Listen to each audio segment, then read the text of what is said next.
আসসালামু আলাইকুম রহমতুল্লাহি ওয়া বারাকাতুহু।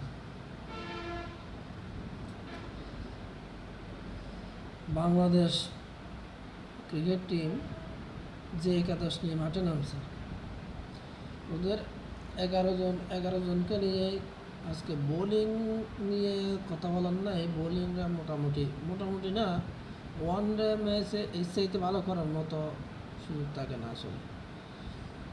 পারফেক্ট বোলিং করেছে। যেই মাঠ, যেই পিচ, এই পিচ যদিও রান করার পিচ হয়, রান হয় না এরকম পিচে। তারপরেও তো 200 পার হয়ে যায় ওয়ানডেতে, যেরকম পিচ হোক না কেন।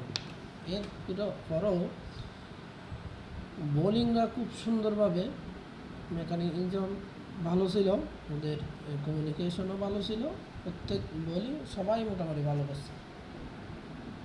বোলিং নিয়ে সমালোচনার কোনো সুযোগ নেই। ব্যর্থতা হচ্ছে ব্যাটিংয়ের, মানে ব্যাটিং ব্যর্থতায় বাংলাদেশ সেরেছে। দায়িত্বজ্ঞানহীন ব্যাটিং করেছে। প্রথম থেকে বলি,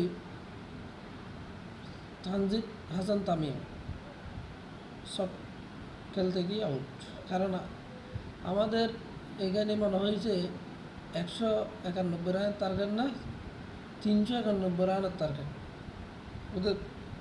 ওদের খেলা দেখে মনে হয়েছে 391 রান টার্গেট, আমাকে রান তুলতেই হবে এই অবস্থা।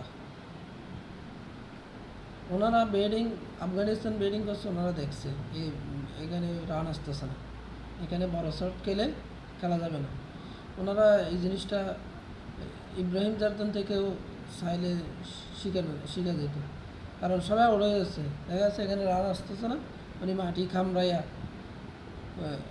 140 কাছাকাছি, 130 বল নাকি 30 বল মতো কি 95 রান নিয়েছে। তাহলে এই ওদের রানের ভিত্তিটা উনি করে গেছে। কারণ এখানে রান হচ্ছে না, এখানে শট খেলতে গেলে আউট হয়ে যাবে। উনিও শট খেলতে গিয়ে আউট হয়েছে। তাহলে আমাদের যে টপ অর্ডার ব্যাটিং, ওদের একজনেরও কি দেখা উচিত ছিল না? আসলে চিন্তা করা উচিত ছিল যে এখানে শট খেলে রান আনা যাবে না। এখানে হচ্ছে সিঙ্গেল নিয়ে মাঝে মধ্যে সুবিধা মতো বল পেলে বন্ডারে হাঁকানো যাবে। এখানে যে কোনো বল বন্ডারে হাঁকানো যাবে না। কিন্তু ওনারা করলোকেই খেলতেই হবে, মুঝে মারো। ওদেরকে নাকি বলতেছে ফিটাও। মানে এখন ওনারা আসলে ফিটাইছে কোথায়?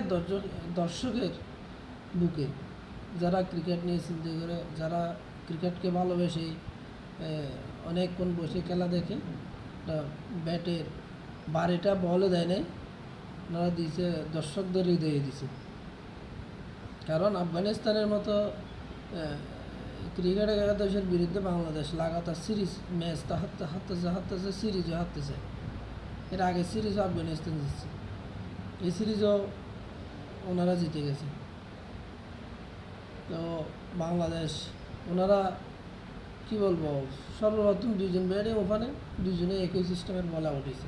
সাইফ হাসান, তানজিদ তামিম, 2জনে একই লেভেলের বলে কাট করতে গিয়ে বন্ডারে হাঁকাতে গিয়ে আউট হয়েছে। এরপর তহিদ হৃদয়, নাজমুল হাসান শান্তর রান আউটটা বুঝে ভরা ভুল।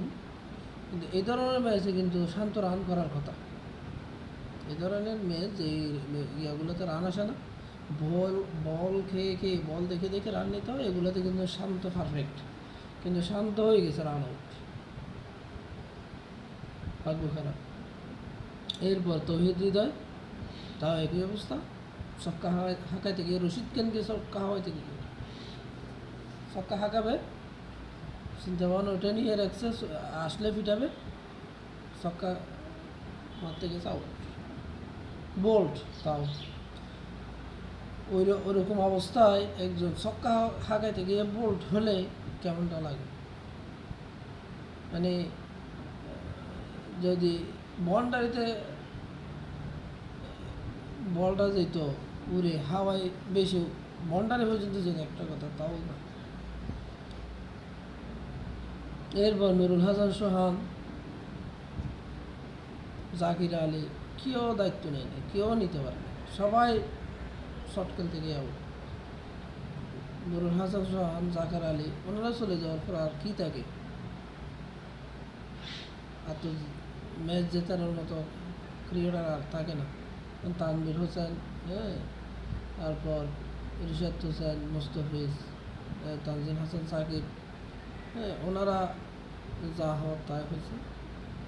বাংলাদেশ ম্যাচ হারছে, সিরিজ হারছে, এবং ওয়ানডেতে যে বাংলাদেশের একটা ঐতিহ্য ছিল সেটা আস্তে আস্তে বিলীন করে দিচ্ছে এই ক্রিকেটাররা আর আমাদের দায়িত্ব জ্ঞানহীন ব্যাটিংরা। এবং এটা শেষ করতেছি, এটা নিয়ে আর তেমন কিছু বেশি বলার নেই, শেষ। ওনাদেরকে কী বলবো, বলার কিছু নেই। আগামী ভবিষ্যতে যা হওয়া তাই দেখব। পাশাপাশি আগামী 14 তারিখ আমাদের আরেকটা ফুটবল ম্যাচ আছে, এটা চলবে যে হংকংয়ে চলবে, ওদের কোন স্টেডিয়ামে চলবে, এটা কোন সময়ে, ওদের কোন সময়ে, বাংলাদেশ সময়ে কয়টায়, এগুলো বিস্তারিত আরেকটা ভিডিও করবো। আসসালামু আলাইকুম রহমতুল্লাহ।